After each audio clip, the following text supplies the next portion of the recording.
मनगढ़ंत कहानी गढ़कर मुझे 5 महीनों तक जेलों के अंदर रखा गया।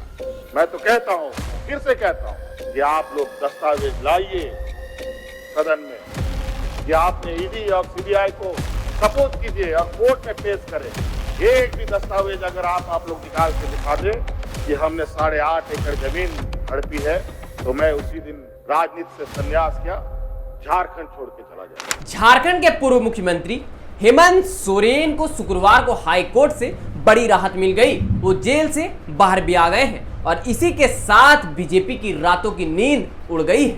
हर एक सिक्के के 2 पहलू होते हैं। आज हम इसी पहलू की बात करने वाले हैं कि हेमंत सोरेन के बाहर निकलने से जेएमएम को फायदा हुआ या नुकसान।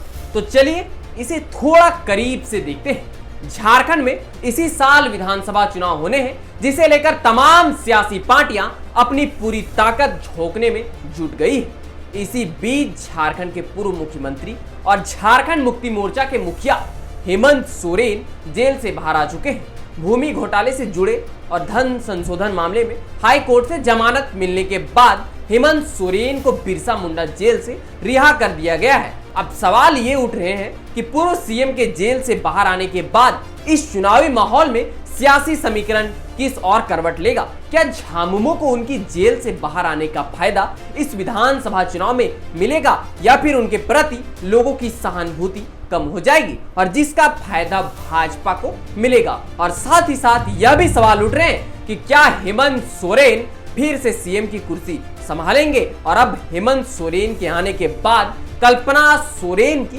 क्या भूमिका होगी? आज हम इन तमाम सवालों को जानेंगे और सियासत को थोड़ा टटोलेंगे कि उनसे क्या बातें निकलती हैं। सबसे पहले हम बात करेंगे झारखंड विधानसभा चुनाव के लिए हेमंत सोरेन का क्या प्लान हो सकता है। हेमंत सोरेन के बाहर निकलने से कार्यकर्ताओं में तो एक नई ऊर्जा मिलेगी, साथ ही अपने नेता के जेल से बाहर आने के बाद भी एक संदेश देने का प्रयास करेंगे कि हेमंत सोरेन को गलत तरीके से फंसाया गया, जैसा वह हमेशा कहते नजर आते रहे हैं। लेकिन हमने कहा था कि सिक्के के 2 पहलू होते हैं और दूसरा पहलू कहता है कि विधानसभा चुनाव आते आते सहानुभूति की लहर पूरी तरह समाप्त हो जाएगी, जिसका सीधा फायदा भाजपा को मिलना तय है। यानी कि यूं कहें, हेमंत सोरेन का जेल से निकलना झामुमो के लिए नुकसानदायक और भाजपा के लिए फायदेमंद साबित हो सकता है। और इसी के साथ एक सवाल और उठता है कि क्या 5 सालों तक झारखंड की सत्ता से दूर रहने के बाद भाजपा की वापसी होगी या फिर हेमंत सोरेन की गिरफ्तारी की सहानुभूति झामुमो और विपक्षी गठबंधन में शामिल पार्टियों को मिलेगी और एक बार फिर झारखंड मुक्ति मोर्चा का डंका बजेगा। सभी सियासी दल चुनावी रणनीति तैयार करने में जुट गए हैं। सभी ने अपनी अपनी कमर कस ली। जाहिर है कि हेमंत सोरेन के जेल से बाहर आने के बाद सियासी समीकरण तेजी से बदल सकता है। वह चुनाव प्रचार के दौरान सहानुभूति लेने की कोशिश जरूर करेंगे। हालांकि लोकसभा चुनाव के दौरान उनके जेल में रहते हुए उनकी पार्टी को पिछली बार की तुलना में 2 सीटें अधिक हासिल हुई। साथ ही झारखंड में झामुमो की सहयोगी पार्टी कांग्रेस ने हेमंत सोरेन की जमानत के बाद यह दावा किया है कि राज्य की जनता आगामी विधानसभा चुनाव में भाजपा ने जिस तरह का गलत व्यवहार हेमंत सोरेन के साथ किया, इसका बदला जनता वोट के माध्यम से लेगी और फिर से जेएमएम सरकार बनेगी। उसी के साथ झारखंड मुक्ति मोर्चा के केंद्रीय महासचिव सुप्रियो भट्टाचार्य ने रांची में पत्रकारों से बातचीत करते हुए कहा कि मुख्यमंत्री चंपई सोरेन फिलहाल पद पर बने रहेंगे। आगामी विधानसभा चुनाव में हेमंत सोरेन पार्टी का चेहरा होंगे। उन्होंने दावा किया कि अगले विधानसभा चुनाव में बीजेपी सिंगल डिजिट में आ जाएगी।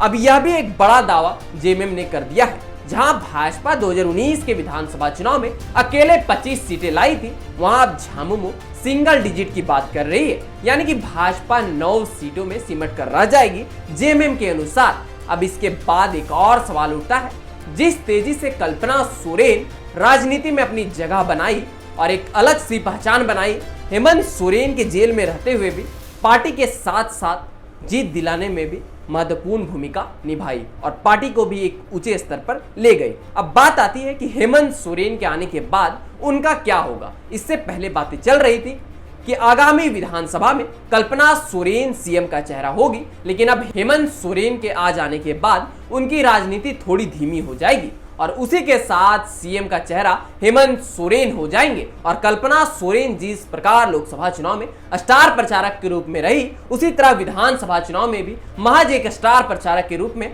कल्पना रह जाएगी। वहीं 2024 के विधानसभा चुनाव तक चंपाई सोरेन ही झारखंड के मुख्यमंत्री रहेंगे। उसके बाद चंपाई सोरेन भी एक महज विधायक के रूप में रह जाएंगे। अब आने वाले विधानसभा चुनाव में ही पता चलेगा कि जो बीजेपी भ्रष्टाचार का राग गाते रहती थी, अब वह कौन सा हथकंडा अपनाती है। जिस मुद्दे को वह बड़ा बनाना चाहती थी, अब वह मुद्दा समाप्त होते नजर आ रहा है।